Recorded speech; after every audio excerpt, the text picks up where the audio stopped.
이제 개발법인데 그 다음 주에 오후에 보강을 좀 하겠습니다. 농지법 한 번도 안 했죠. 그래서 오후에 뭐 2시간 안에 끝내드리겠습니다. 농지법을 오후에 보강을 좀 하겠습니다. 대신에 31일 날은 휴강입니다. 휴강, 물론 여러분은 휴강이 아닙니다. 모의고사를 치셔야 됩니다. 31일 날은 모의고사가 있기 때문에 24일 날 오후에 제가 농지법 아직 한 번도 안 했으니까 농지법을 좀 오후 시간에 한 2시간 조금 넘을 수도 있는데 2시간 정도 하면 될 겁니다. 그때 보강을 좀 해가지고 농지법은 한번 정리를 하겠습니다. 자, 점심 먹고 하죠? 네네네. 드셔야죠. 식사하셔야죠. 그래서 그럼 한 5시 반 정도 안에 끝날 겁니다. 자, 보면은 이제 개발법.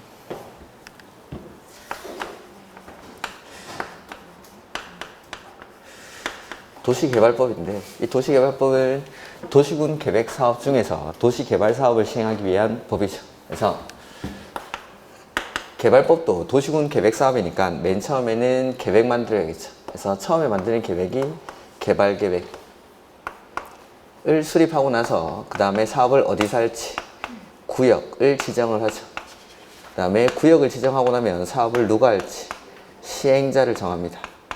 그 다음에 시행자가 정해지고 나면 이 시행자가 실시 계획을 작성을 하고 이 실시 계획은 시행자가 만든 거니까 인가받고 고시하고 나서 인가받은 대로 사업을 실시를 하죠. 이 실시에 들어가면은 사업의 시행 방식이 크게 2가지. 하나는 수용 방식으로 도시개발사업, 신도시를 만들 수가 있고 환지 방식으로 사업을 할 수가 있다는 거. 수용이랑 환지 해서 사업을 완료를 하고 나면 마지막에 준공검사를 받습니다. 그 이후에 이제 공사 완료 공고라는 걸 하고 이렇게, 자, 이렇게 사업을 하게 되죠. 자, 첫 번째 개발계획인데 개발계획은 첫 번째로 나오는 게 개발계획을 수립하는 시기, 그 다음에 개발계획의 내용, 그 다음에 세 번째는 개발계획 수립 시 동의입니다. 동의. 그 다음에 네 번째 개발계획은 상위계획인 광역도시계획이나 기본계획에 부합하게끔 수립을 해야 되고 그 다음에 다섯 번째는 면적이 330만 제곱미터 이상인 도시개발구역의 경우에는 이 도시개발구역 안에 주거 기능만 넣는 게 아니라 주거, 교육, 교통, 위락 등의 기능이 서로 조화를 이루도록 복합 기능을 갖춘 도시로 만들기 위해서 노력을 해야 되고 여섯 번째, 이 도시개발계획은 누가 만들죠? 이제 개발법 왔으니까 지정권자. 누가 합니까? 하면은 이제 무조건 지정권자. 뭐 수립의 기준은 당연히 국장이 정합니다. 그래서 첫 번째, 수립하는 시기인데 개발계획은 원칙은 여기 구역을 지정하기 전에 개발계획을 수립하죠. 원칙은 구역을 지정하기 전에 개발계획을 수립하는데 예외적으로 거꾸로 하는 경우가 있죠. 구역을 지정하고 나서 개발계획을 수립하는 경우. 이게 뭐였죠? 그래서 첫 번째가 개발계획을 공모할 때, 그 다음에 두 번째는 미개발지역이라고 해서 이 미개발지역에 해당하는 게 자연녹지, 그 다음에 생산녹지, 그 다음에 도시 외지역, 그 다음에 주거지역, 상업지역, 공업지역의 면적이 전체 도시개발구역 면적의 30% 이하일 때 이럴 때는 구역을 지정하고 나서 개발계획을 수립할 수 있다. 그 다음에 여기 생산녹지의 도시개발구역을 지정할 때도 이 생산녹지 지역의 비중이 30% 이하일 때만 지정할 수가 있습니다. 그 다음에 국장이 국가 균형발전을 위해서 관계 중앙행정기관의 장과 협의해서 지정하는 곳. 다만 여기서 제외되는 게 자연환경 보전지역은 제외합니다. 여기서는 개발계획을 수립할 때 구역을 지정하고 나서 개발계획에 수립할 수 있다. 그 다음에 개발계획의 내용에는 그냥 다 들어갑니다. 그래서 혹시나 문제 푸는데 지문에 뭐뭐는 개발계획의 내용에 포함되어야 된다. 그거는 옳은 지문입니다. 무조건. 이렇게 대신에 지구단위 계획만 빼고 지구단위 계획은 개발법에서는 여기 실시계획에 들어갔으니까 개발법에서는 실시계획에 지구단위 계획을 포함하니까 뭐뭐는 개발계획에 포함되어야 한다. 그거 맞는 지문입니다. 맞는 지문. 지구단위 계획 하나만 빼고 그 다음에 이 개발계획의 내용에는 다 들어가는데 대신에 구역을 지정하고 나서 개발계획에 포함시킬 수 있는 게 네 가지가 있죠. 그게 뭡니까? 빡세다. 얘네는 구역을 지정하고 나서 개발계획에 포함시킬 수 있는 거. 그러니까 미국공 요거는 구역을 지정하고 나서 개발계획을 수립하는 경우는 이렇게 나오면 미국공. 구역을 지정하고 나서 개발계획에 포함시킬 수 있다 하면은 요거 찾는 거. 그래서 구역을 지정하고 나서 수립하는 경우인지, 그 다음에 포함시키는 경우인지, 그걸 잘 읽으셔야겠어요. 그래서 수립한다라고 하면은 요거 미국공을 찾아야 되고, 그 다음에 포함시킨다라고 하면은 빡세다 해서 혹시나 빡세다가 기억이 안 나실까봐 제가 노트에 옆에다 다 적어놨죠. 빡세다를. 그래서 도시개발구역 밖의 지역에 기반시설 설치가 필요한 경우에는 기시설 설치에 필요한 비용 부담 계획. 두 번째는 수용 또는 사용의 대상이 되는 토지 등의 세부 목록, 그 다음에 임대주택 건설 계획 등 세입자, 주거 및 생활 안정 대책, 그 다음에 순환개발 등 단계적 사업 추진이 필요한 경우에는 그 사업 추진에 관한 계획. 이러한 것들은 구역을 지정하고 나서 개발 계획에 포함시킬 수 있는 것. 그 다음 개발 계획을 수립할 때 동의를 받는데 이 동의는 수용 방식이랑 환지 방식 중에 언제 동의 받죠? 환지. 수용은 동의를 받지 않는다라고 했죠. 환지 방식일 때.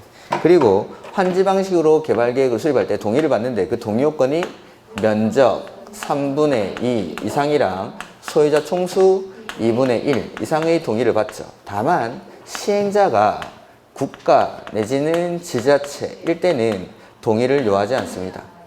이렇게. 그리고 그때 동의자 수를 산정하는 방법이 나오죠. 이 면적에는 국공유지는 포함합니까? 제외합니까? 포함하죠.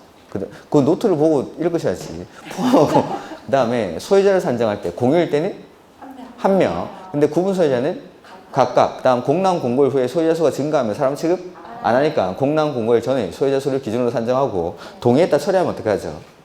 동의자 수에서 제외. 그 다음에 갑이 동의했다가 자신의 토지를 을에게 양도했습니다. 그러면 갑이랑 을 중에 누구? 갑. 양도인의 의사를 기준으로 해서 기존 토지 소유자의 동의서를 기준으로 산정한다. 그 다음에 동의를 받을 때는 전체 사유 토지한테 먼저 동의를 받고 그 다음 국공유지 관리청에 동의를 받죠. 이렇게. 그 다음에 이런 것들 광역도시계획이나 기본계획에 수립이 아니라 부합해야 되고 부합하게끔 개발계획을 수립을 해야 되고, 그러니까 도시개발 사업이라는 건 관리계획, 도시군 관리계획을 시행하기 위한 사업인 겁니다. 관리계획의 내용을 집행하기 위한 사업이니까 관리계획보다 상위계획인 광역도시계획이나 기본계획에 부합하게끔, 그 다음에 330만 제곱미터 이상일 때는 복합 기능을 갖추도록 주거 기능뿐만 아니라 교육, 유통, 위락 등의 기능이 서로 조화를 이루도록 노력을 해야 되고 지정권자가 수립합니다. 그 다음에 수립의 기준은 국장이 정하고, 이런 내용들이 아마 개발계획에 나와 있겠죠. 구역 지정이 먼저 나와 있는데 아마 개발계획이 뒤쪽에, 개발계획은 아예 써놓지도 않아요. 이런 것들. 여기 214페이지. 개발계획의 내용 이렇게 돼 있죠. 그래서 개발계획의 내용에는 이렇게 많으니까 이건 외울 수는 없고, 그 중에서 13번부터 16번까지 요게 구역을 지정하고 나서 개발계획에 포함시킬 수 있는 사항이죠. 빡세다. 그 다음에 광역도시계획이나 그 밑에 참고해보면은 광역도시계획이나 기본계획에 들어맞도록 수립을 해야 되고 330만 제곱미터 이상일 때는 여러 가지 기능들이 서로 상호를 조화를 이루도록 노력을 해야 되고, 그 다음에 개발계획 작성 기준은 국장이 정하죠. 그 다음에 개발계획 수립할 때 동의를 받는 건 무슨 방식일 때? 환지 방식일 때. 그래서 이번에 환지 방식으로 진행하는 경우 개발계획 수립 시 동의라고 되어 있죠. 그래서 지정권자는 환지 방식이 도시개발 사업에 대한 개발계획 수립하려면 환지 방식이 적용되는 지역의 면적 3분의 1이랑 소유자 2분의 1 이상의 동의를 받아야 된다. 그 다음에 뒤에 환지 방식으로 시행하기 위해서 개발계획을 변경하는 경우에도 또한 같다. 그래서 변경할 때는 항상 처음에 했던 거랑 똑같이, 다만 시행자가 누구일 때? 국가, 지자체의 경우. 조합은 빼십시오. 조합이 아니라 국가, 지자체는 동의를 요하지 않는다. 근데 조합이 들어가 있는 이유는 뭐냐면 조합을 설립하고 나서 총회에서 면적 3분의 2 이상에 해당하는 조합원과 조합원 총수 2분의 1 이상에 해당하는 사람의 동의를 받은 개발계획을 지정권자한테 제출하면 이 동의를 받은 것으로 간주를 합니다. 그러니까 조합은 동의를 안 받는다는 뜻이 아니라 총회에서 면적 3분의 2에 해당하는 조합원과 조합원 2분의 1 이상의 동의를 받은 사람이 그 개발계획을 제출을 하면 지정권자한테, 그럴 때는 동의를 받은 것으로 봐준다라는 뜻입니다.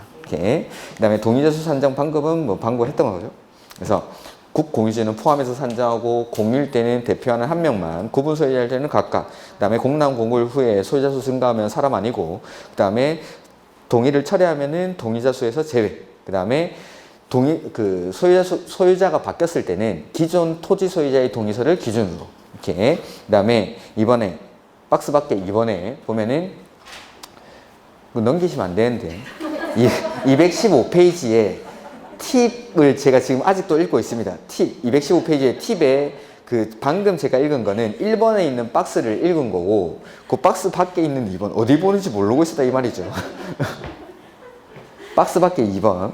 그래서 동의를 받을 때는 전체 사유토지한테 먼저 동의를 받고 그 다음에 국공유지관리청에 동의를 받는다. 이런 것들. 그 다음에 뭐 3번, 4번 이런 것들은 됐습니다. 이렇게. 그 다음에 다시 이제 앞으로 가야겠죠. 앞으로 209페이지. 이렇게 개발 계획을 수립하고 나면 이제 구역을 지정해야겠죠. 구역 지정. 좀 지우고.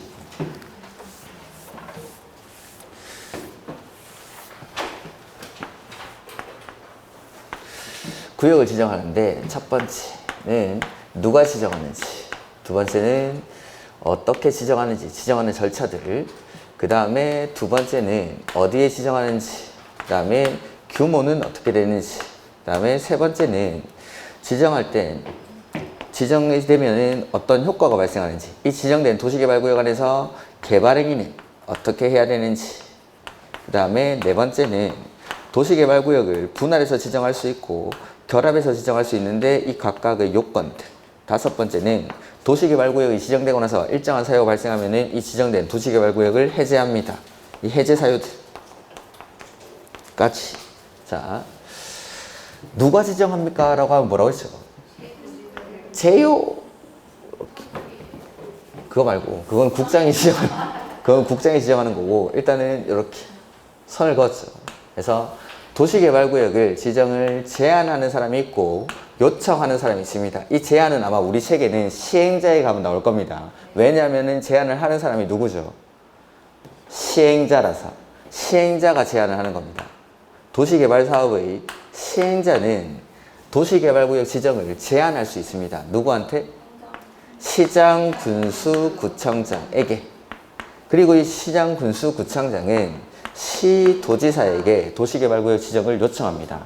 그리고 이 도시개발구역 지정, 구역 지정은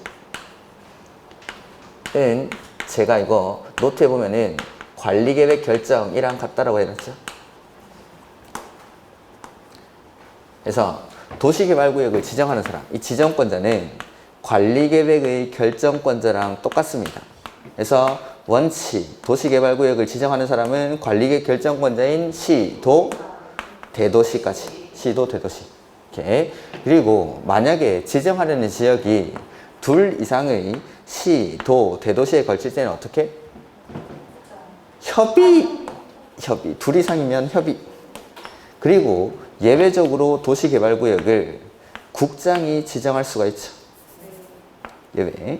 그래서 이 국장이 지정하는 경우가 천, 국, 이, 제, 요 해서 첫 번째는 둘 이상일 때는 협의를 하는데 협의가 이루어지지 않을 때, 둘 이상에서 협의가 이루어지지 않으면 국장이 합니다.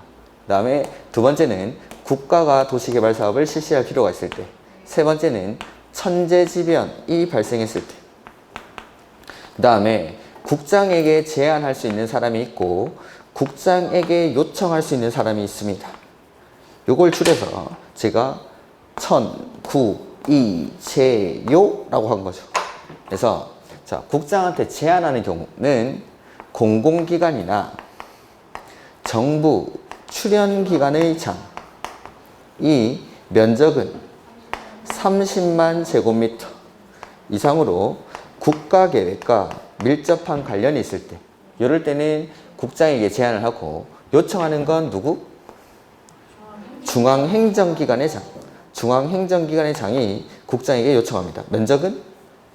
없습니다. 그런 거 없고. 그래서 공공기관이라는 건 각종 공사들, 한국토지주택공사, 관광공사, 수자공사, 철도공사 이런 사람들은 공공기관. 그 다음에 정부 출연기관은 딱 두 가지. 제주국제자유도시개발센터랑 국가철도공단. 요런 두 가지는 요거 국장에게 제안할 수 있는 사람. 이렇게 이런 사람들. 그 다음에 제안인데 시행자가 제안을 하는데 이 제안할 수 있는 시행자에서 빠지는 사람이 있는데 국가, 지자체, 조합을 제외한 시행자가 시장, 군수, 구청장에게 제안을 합니다.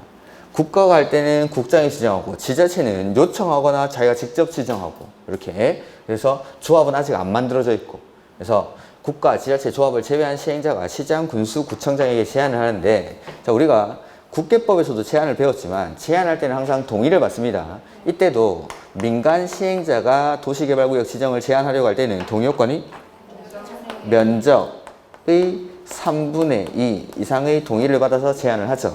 그 다음에 제안하려는 지역이 둘 이상의 시, 군, 구, 행정구역에 걸치고 있습니다. 그러면 제안서는 어디다 갖다 주죠? 면적이 큰 데다가 제안서를 제출을 하고 제안을 받은 시장, 군수, 구청장은 시행자에게 결과 통보해야겠죠? 얼마 안에? 1개월. 요거는 1개월. 다만 부득이한 사정이 있을 때는 1개월이 전부 또는 일부를 어떻게 하죠? 부담시킬 수 있다. 이게 도시개발구역 지정의 제한. 그 다음에 시장, 군수, 구청장은 시도지사에게 요청을 할 수 있는데 이 요청을 할 때에는 도시계획위원회에 뭘 거치죠? 자문. 제안했을 때 뭐 이런 거 나오면은 자문을 거쳐서 시도지사에게 요청할 수 있다. 이게 지정권자. 그래서 보면은 209페이지. 원칙적 지정권자에서 시, 도, 대도시라고 되어 있죠. 그래서 시도, 대도시를 그렇게 밑에 엄청 길게 써놓은 겁니다. 그래서 원칙은 시도, 대도시가 지정하는데 예외적으로 지정권자, 국장이 하는 경우가 있죠. 첫 번째는 국가가 도시개발 사업을 실시할 필요가 있을 때. 두 번째는 관계 중앙행정기관의 장은 제안합니까? 요청합니까? 요청. 그 다음에 3번에 공공기관이나 정부 출연기관의 장은 면적은 30만 제곱미터 이상으로 국가계획과 밀접한 관련이 있을 때 이럴 때는 국장에게 제안을 한다. 그 다음에 둘 이상의 시, 도, 대도시에서 원칙은 협의해야 되는데 협의가 이루어지지 않을 때는 국장이 지정을 한다라는 거고 천재지면 이럴 때는 국장이 지정을 할 수 있다. 이게 천, 국, 이, 제, 요 이거죠. 그 다음에 3번에 다음 페이지 지정의 요청하는 건 시장, 군수, 구청장이 시, 도지사에게 요청을 하죠. 그래서 특별시장, 광역시장, 도지사는 에게 도시개발구역 지정을 요청할 수 있다. 거기 제목에 보면은 도시계획위원회 자문을 거쳐라고 돼 있죠. 자문을 거쳐서 요청한다. 그 다음에 지정 제한 여기 써놨구나. 책이 바뀌었나? 그래서 기획에 뭐 길게 써놨는데 그냥 국가, 지자체, 조합을 제외한 시행자를 말하는 겁니다. 국가, 지자체, 조합을 제외한 시행자. 그래서 토지 소유자 뭐 이렇게 쭉쭉 나오고 어디까지 써놨어요? 저 밑에 기획 전체가 그냥 한마디로 말하면 국가, 지자체, 조합을 제외한 시행자입니다. 이런 사람들은 누구한테 제안을 하죠? 그래서 밑에 저 두 번째 줄 끝에 시장, 군수, 구청장에게 도시개발구역 지정을 제안할 수 있다. 그래서 제안자에는 밑에 국가, 지자체, 조합을 제외한다. 그렇게 길게 쓸 필요도 없고 그냥 국가, 지자체, 조합을 제외한 시행자라고 하시면 됩니다. 그 다음에 제안할 때 동의 받죠. 동의는 자 하나, 둘, 셋, 네 번째 줄까지 한마디로 그 가로 안에 있죠. 민간 시행자 그것만. 민간 시행자가 제안할 때 동의받는 겁니다. 민간 시행자가 제안할 때 동의 요건이 면적 3분의 2. 그 다음에 비용은 전부 또는 일부를 부담시킬 수 있다. 결과 통보는 얼마 안에? 1개월 안에. 다만 부득이한 사정이 있을 때는 1개월이 범위내서 연장할 수 있다. 그 다음에 옆에 지정 절차가 나오죠. 자, 이게 이제 어떻게 지정하냐라는 건데 제가 밑으로 이렇게 한다고 쳐. 밑으로.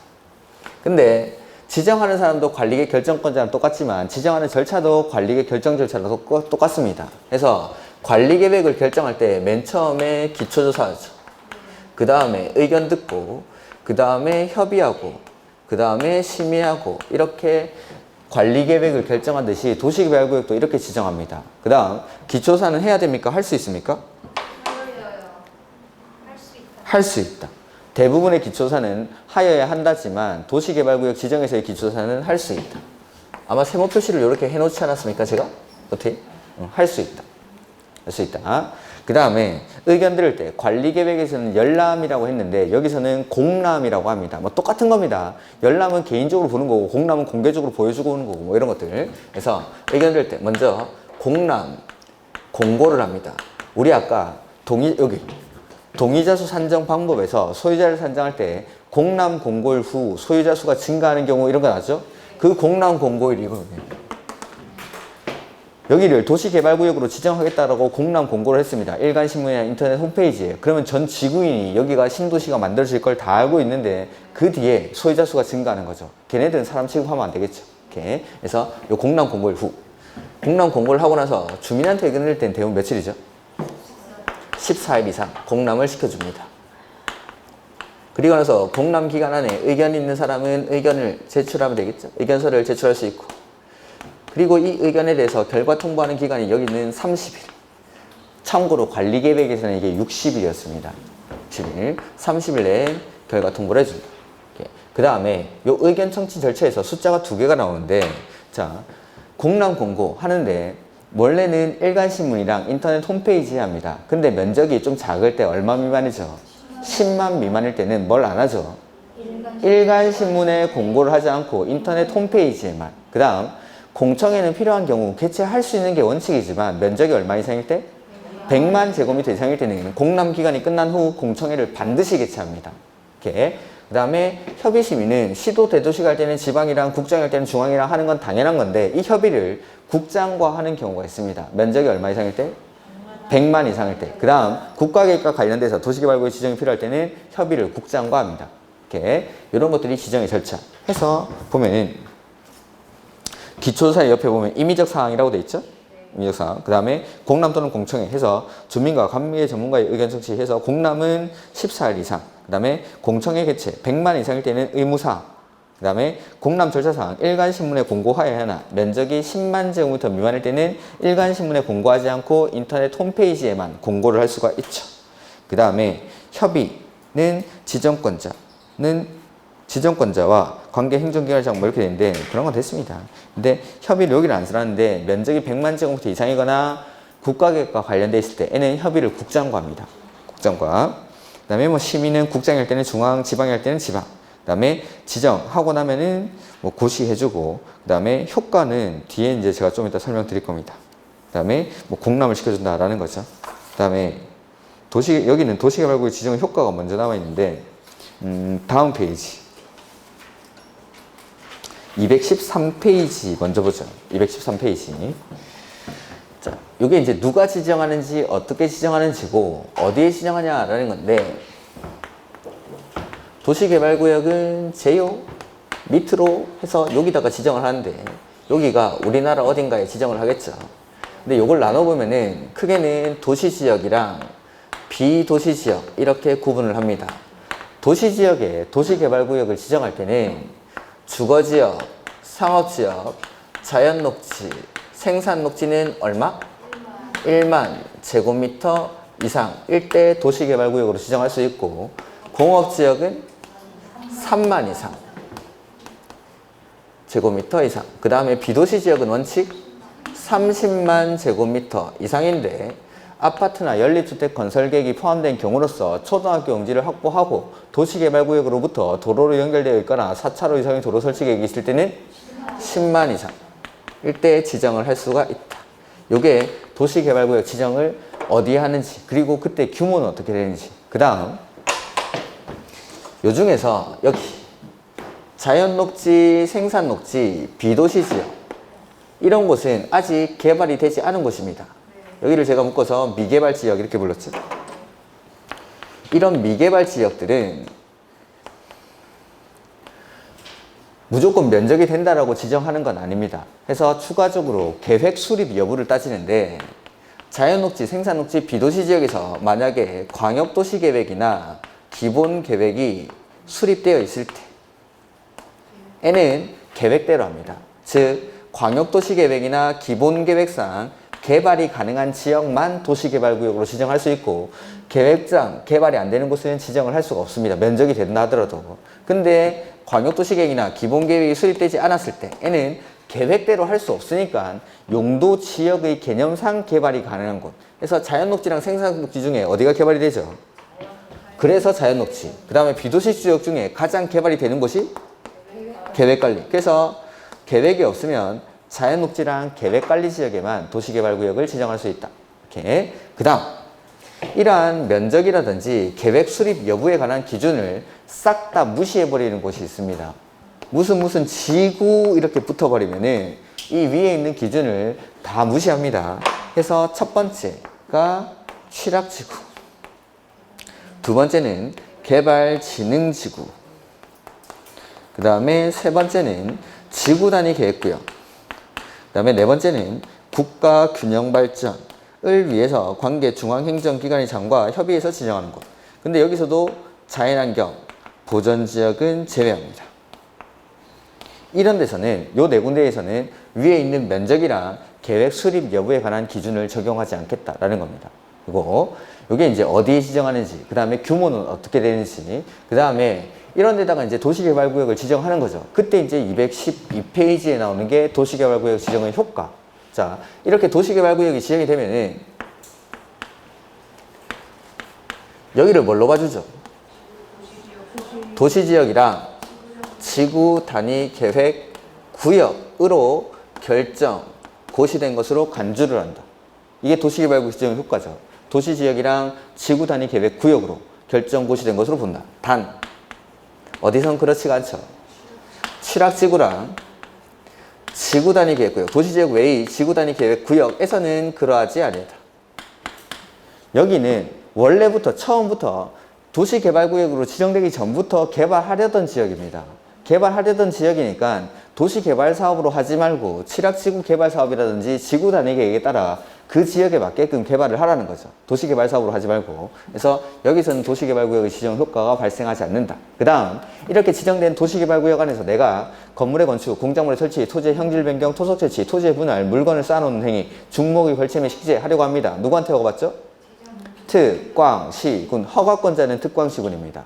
개발행 허가는 특광시군에게 허가받는데 국계법이랑 차이점이 건물의 건축에서 건축뿐만 아니라 대수선이랑 용도 변경도 허가사항입니다. 대수선이랑 용도 변경. 그 다음에 추가된 내용이 7번에 있는 거. 중목의 벌채 및 식재. 요게 추가되는 거죠. 국계법에 없다가 이런 것들. 나머지 내용은 뭐 거의 동일합니다. 이렇게.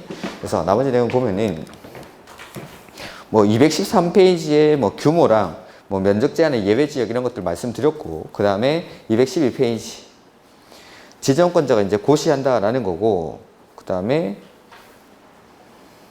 가로 3번, 가로 3번에 212페이지에 가로 3번.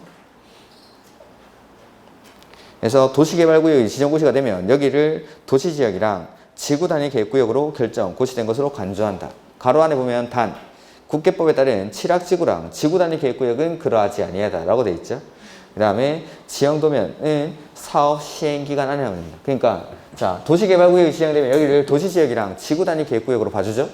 도시지역이랑 지구단위 계획구역으로 지정을 할 때는 원래는 관리계획으로 해야 되니까 관리계획 결정고시를 간주를 하는 겁니다. 그럼 관리계획으로 결정됐으니까 이 사항에 대해서도 지형도면을 작성합니다. 그 지형도면 작성은 국계법 규정에도 불구하고 사업 시행 기간 안에 하면 된다. 그 다음 뭐 시도 대도시 구역 지정한 경우 국장의 통보 이런 거 됐고, 개발행위 허가는 건축물의 건축, 공작물의 설치, 토지의 형질 변경, 토속 채취, 토지의 분할, 물건을 쌓아놓은 행위, 그 다음에 중목의 벌채 및 식재, 그 다음에 대수선이랑 용도 변경도 허가사항에 포함이 되고, 그 다음에 중목의 벌채 및 식재도 허가사항이다. 근데 예외적 가능 행위는 제 노트에 훨씬 더 자세하게 써져 있으니까 그걸 보면은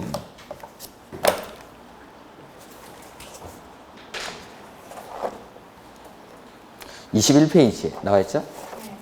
그래서 허가 대상 행위가 있고 옆에 허용사항, 응급조치는 허가 안 받죠. 근데 국계법에서는 응급조치하고 나서 뭐 해야 되죠? 신고. 얼마 안에?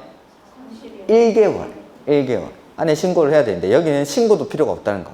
그 다음에 그 밖에 뭐 농림수산물 생산에 직접 이용되는 간이공작물의 설치, 경작을 위한 토지의 형질 변경, 도시개발 사업에 지장을 주지 아니하고 자연경관을 훼손하지 않는 범위 안에서의 토속 채취, 그 다음에 도시개발구역 안에 남겨두기로 결정된 대지 안에 물건을 쌓아놓는 행위, 그 다음에 관상용 중목의 임시식재. 근데 어디 심으면 안 되죠? 경작지에서의 임시직전을 제외한다. 뭐 이런 것들이 허가 없이 할 수 있는 행위. 이런 것들. 그 다음에 기득권보호.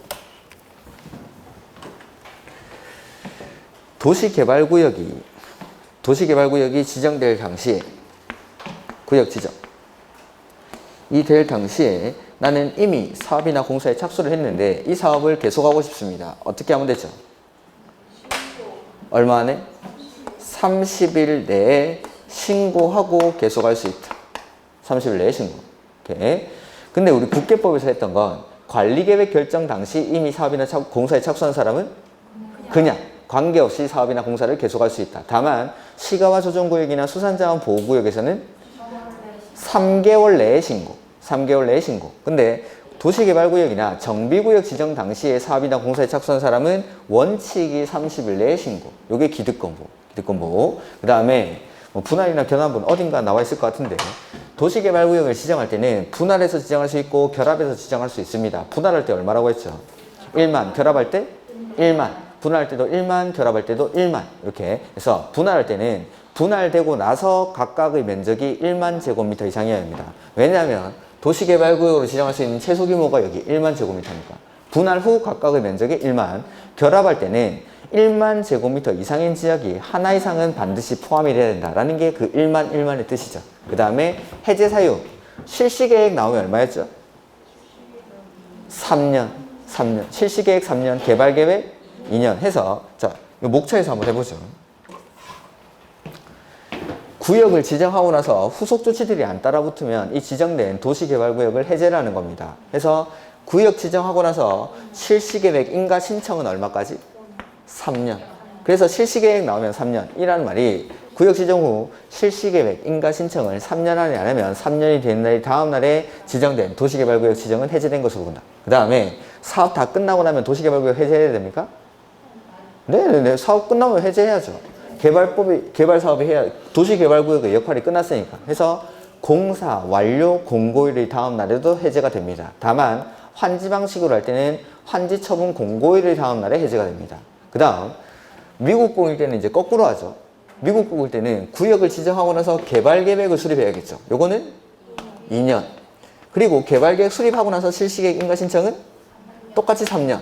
다만 거꾸로 할 때는 면적이 330만 제곱미터 이상일 때는 이 2년, 3년이 5년, 5년으로 바뀝니다. 5년, 5년. 그래서 이게 도시개발구역 지정의 해제 사유.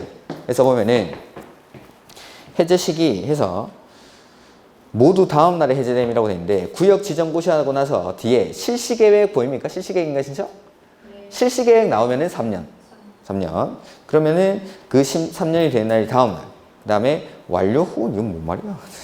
그래서 개발사업 공사 끝나고 나서 공사 완료 공고일이 다음 날. 근데 환지 방식일 때는 환지 처분 공고일이 다음 날. 이렇게. 그 다음에 개발 구역을 지정한 후 개발 계획을 수립할 때 얘는 거꾸로 하는 경우죠? 거꾸로 하는 경우. 박스 안에 보면 되겠죠? 그래서 기획에 구역 지정하고 나서 개발 계획 나왔죠? 뒤에 개발 계획 나와 있으니까 2년. 그 다음에 니은에 개발 계획을 수립하고 나서 뒤에 실시 계획 나와 있으니까 3년. 다만 거꾸로 할 때는 면적이 330만 제곱미터 이상일 때는 5년으로 바뀌죠. 5년. 이렇게. 그 다음에 해제 효과. 다음 페이지 보시면은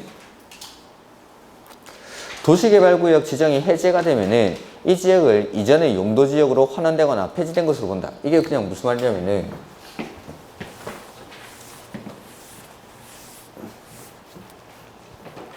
여기가 농림지역이었는데 도시개발구역이 지정이 됩니다. 그럼 여기 뭘로 바뀌죠? 도시지역이랑 지구단위계획구역으로 지정된 것으로 보죠. 근데 이 도시개발구역 지정이 해제가 된다 라고 하면은 농림지역으로 다시 환원시키고 원래는 지구단위계획구역이 아니었으니까 이걸 폐지된 것으로 본다라는 뜻입니다. 다만 사업 완료로 공사 완료 공고일이 다음 날에 해제가 되면은 여기 도시지역으로 가만 놔둡니까? 환원시킵니까? 놔둬야죠. 공사 택지를 다 조성을 했으니까. 그래서 사업 완료로 인한 해제할 때는 그러하지 아니하다. 이렇게. 그래서 그 밑에 주의해서 완료로 인한 경우 환원되지 않는다라고 돼 있고 해제되면은 역시 고시를 해줍니다. 이렇게. 뭐 실효나 해제되면 항상 고시를 해준다. 그 다음에 개발 계획은 아까 했었죠. 그 다음에 시행자. 그 216페이지. 도시개발 사업의 시행자를 크게 나누면은 공공 부분의 시행자, 민간 부분의 시행자 이렇게 구분합니다. 그래서 공공 부분의 시행자에는 국가지자체, 공공기관, 정부 출연기관, 지방공사, 정부 출연기관에서 정부 출연기관 안 써놨는데 그 제주국제자유도시개발센터랑 국가철도공단 이 두 가지입니다. 그 다음에 공공기관은 각종 공사들, 그 다음에 지방공사까지가 공공 부분의 시행자, 그 다음에 민간 부분의 시행자에는 토지 소유자, 조합, 그 다음에 수도권 외 지역으로 이전하는 법인, 그 다음에 능력 있는 사람. 근데 중간에 보면은 공동출자법인이 있죠. 이 공동출자법인은 누가 지분을 많이 가지고 있느냐를 가지고 판단을 하죠. 그래서 공공이 총 지분의 50%를 초과 출자한 경우에는 그 공동출자법인은 공공으로 본다. 그것만 기억하시면 되겠고, 그 다음에 이번에 지자체장 등의 시행자 지정이라고 나와 있는데, 제 노트를 보시는 게 좀 더 편할 수도 있습니다. 이런 것들은. 그러면은 전부 환지 방식으로 사업을 하려고 합니다. 원칙은 누구를 시행자로 지정하죠? 토지 소유자나 조합. 토지 소유자나 조합이 사업의 시행자가 되는 게 원칙인데 예외적으로 지자체 등을 사업 시행자로 지정할 수 있는 경우가 있죠. 요걸 어떻게 썼냐면 2분의 1 병행 이렇게 씁니다. 2분의 1 병행 2분의 1 병행. 그래서 거기 보면은 2분의 1은 우리 책에는 박스 안에 3번에 나와 있습니다. 그래서 국공유지를 제외한 면적 2분의 1 이상에 해당하는 토지 소유자 및 소유자 총수 2분의 1 이상이 지자체 등의 사업 시행에 동의한 때, 그 다음에 1은 1번에 그래서 개발계획 수립 고시일로부터 1년 안에 시행자 지정 신청이 없거나 신청 내용이 위법 부당하다고 인정할 때, 그 다음에 병행은 이번에 지자체장이 집행하는 공공시설에 관한 사업과 병행할 필요가 있다고 인정할 때, 이럴 때는 지자체 등을 사업 시행자로 지정할 수 있다. 그 지자체 등이 위에 나와 있는데 보면 거기 두 번째 줄 도시개발구역의 토지 소유자 또는 조합을 시행자로 지정하여야 하는 경우라 할지라도 다음에 해당하는 사유가 있을 때에는 지자체 또는 대통령령으로 정하는 자, 그래서 지자체 뭐 이런 사람들을 시행자로 지정할 수 있다라고 되어 있죠. 그 다음에 시행자 변경 사유는 제가 중간에 실시계획 인가를 중심으로 정리를 했었죠. 그래서 시행자 변경 은 여기 실시계획 인가를 가운데다가 놓고 1번은 1년, 2번은 2년, 3번은 취소, 4번은 부도 파산 해서 1번 1년이라는 건 구역, 도시개발구역이 지정, 고시된 날로부터 1년 안에 실시계획 인가 신청이 없는 경우, 인가 신청, 이 신청이라는 단어가 들어가야 됩니다. 그 다음에 실시계획 인가 받고 나서 2년 안에 사업에 착수가 없는 경우, 그 다음에 실시계획 인가나 사업 시행자 지정이 취소된 경우, 그 다음에 네 번째가 사업 시행자의 부도 내지는 파산, 이럴 때는 시행자를 변경할 수 있는 경우, 그 다음에 그 옆에 제 책에는 그 노트에는 대행이라는 게 나와 있죠. 그래서 개발 사업의 대행인데 원래는 공공시행자가 해야 되는 일을 설계나 분양 등의 업무를 주택건설사업자, 즉 민간 시행자에게 대행하게 할 수 있다라고 했죠. 그래서 대행하게 할 수 있는 업무는 실시 설계, 부지 조성공사, 기반시설 공사, 조성된 토지의 분양 이러한 업무를 대행하게 하는데 대행하게 할 수 있는 자는 공공시행자. 그래서 아까 공공시행자가 4명 있었죠. 국가지자체, 공공기관, 정부 출연기관, 지방공사 이런 사람들이 주택건설사업자에게 설계나 분양 등의 업무를 대행하게 한다. 그 다음 조합.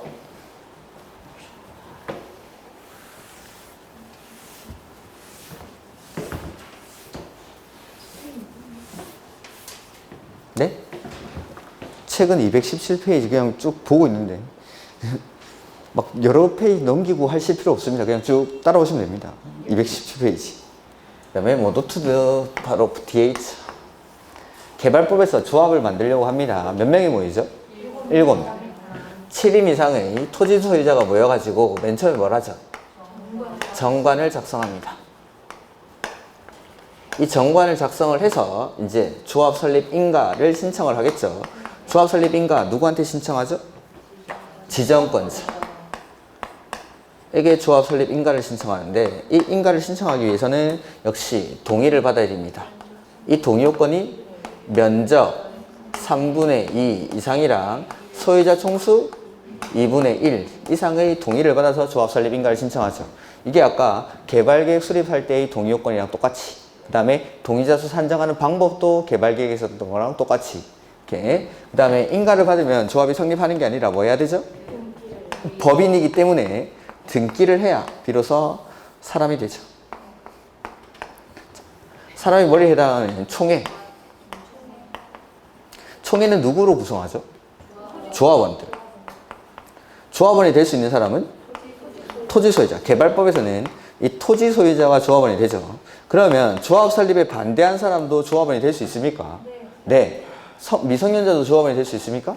네. 그냥 토지 소유자면 누구든지 조합원이 될 수 있죠. 그 다음에 총회에서 모든 의사결정을 할 수 없으니까 대의원회를 두는데, 개발법에서는 대의원회를 둘 때 조합원이 몇 명 이상일 때? 50인 이상일 때 두어야 합니까? 둘 수 있습니까? 둘 수 있다. 이게 개발법에서의 대의원회. 이렇게 의사결정을 하고 나면 조합장, 이사, 감사 이런 사람들이 실행에 옮기는 거죠. 이 사람들 묶어서 뭐라 부르죠? 임원. 자, 임원은 첫 번째 겸직, 금지 의무가 있죠. 그래서 같은 목적의 사업을 하는 다른 조합의 직원이나 임원을 겸할 수가 없고 그 조합의 다른 직원이나 임원을 겸할 수가 없습니다. 그 다음 두 번째는 결격사유 라고 해서 네 가지 항상 나오는 거 있죠. 이제 마지막으로 한번 하죠. 이제 결격사유 이런 거 안 했습니다. 미성년자, 피성년후견인, 피한정후견인, 파산 선고를 받고 복권되지 아니한 자, 금고 이상의 형을 선고받고 형의 집행이 끝나거나 받지 아니하로 확정된 후 얼마? 2년이 지나지 아니한 자, 그리고 그 형의 집행유예 기간 중에 있는 자. 이렇게 원래 임원이었던 자가 이러한 결격사유에 해당하게 되면 언제 자격을 상실하죠? 다음날. 개발법은 아주 특이하게 다음날. 그리고 하나 더. 조합장이나 이사의 자기를 위한 조합과의 계획이나 소송에 관해서는 누가? 땡큐. 감사가 조합을 대표하죠. 그 다음에 대의원회가 대신할 수 없고 총회에서만 반드시 결정을 해야 되는 게 있죠. 네 하지 마시고 있으니까 물어봤는데. 그렇죠. 정화나 게임에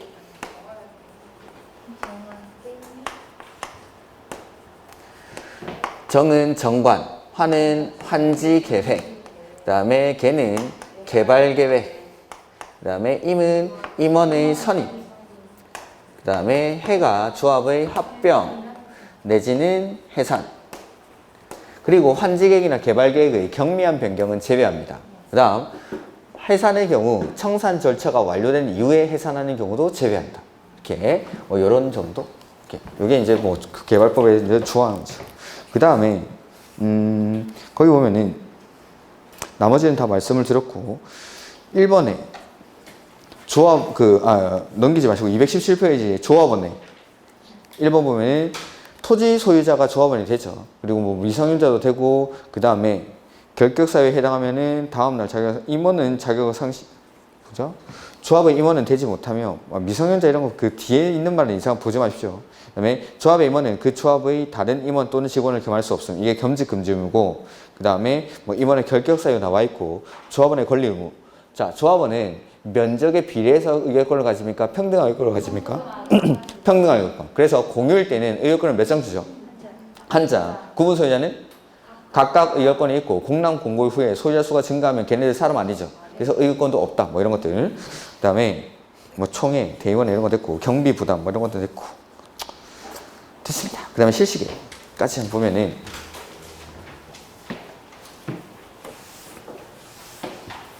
이렇게 시행자를 정하고 나면 그 시행자가 실시계획을 작성을 해야 되죠. 그래서 실시계획 을 작성을 하고 이 작성된 실시 계획에 대해서 인가받고 고시하고 나서 사업을 이제 실시를 하게 되는 거죠. 사업을 실시. 자, 첫 번째 실시 계획에 반드시 포함돼야 되는 게 뭐죠? 지구 단위 계획. 지구 단위 계획. 실시 계획에는 지구 단위 계획이 포함이 돼야 됩니다. 그러니까 도시개발구역이 지정되면 여기를 도시지역이랑 지구 단위 계획 구역으로만 봐줬으니까 뒤에 만드는 실시 계획에 지구 단위 계획을 포함해서 실시 계획을 작성한다라는 거고, 다음 실시 계획은 시행자가 작성하는 거고, 그 다음에 인가 이거 누가 해주죠?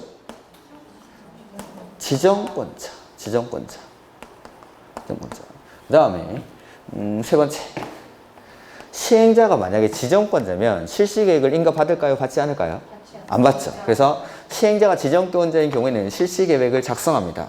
나머지 경우에는 실시 계획을 인가하겠죠. 지정권자가. 이렇게 실시 계획을 지정권자가 작성하거나 인가할 때 만약에 국장인 지정권자인 경우에는 시, 도, 대도시, 시, 도지사가 지정권자인 경우에는 시장, 군수, 구청장과 협의합니까? 의견 듣습니까? 의견 들어야 한다. 그 다음, 자, 이렇게 실시 계획이 고시가 됩니다. 그러면은 관리계획의 결정 고시를 의지해 줍니다. 관리계획 결정 고시가 된 것으로 본다. 다만 종전의 관리계획의 내용과 실시계획의 내용이 저촉이 되는 거죠. 다릅니다. 그럼 뭐가 우선하죠? 실시계획의 내용이 우선하죠. 그러니까 종전의 관리계획 내용과 실시계획의 내용이 저촉이 되면은 이 고시된 내용으로 변경된 것으로 본다. 이게 우선하니까 이걸로 바뀐 걸로 봐주겠다라는 겁니다. 그러니까 종전의 관리계획은 옛날에 만들어진 거고 실시계획은 최근에 만들어진 거니까 최근에 만들어진 걸로 변경된 것으로 본다. 이게 실시계획. 그 다음에 이제 실시계획 고시고 수용 방식을 하기에는 시간이 좀 부족하니까 자, 오늘 여기까지 보고 조금 이따가 문제 풀도록 하죠.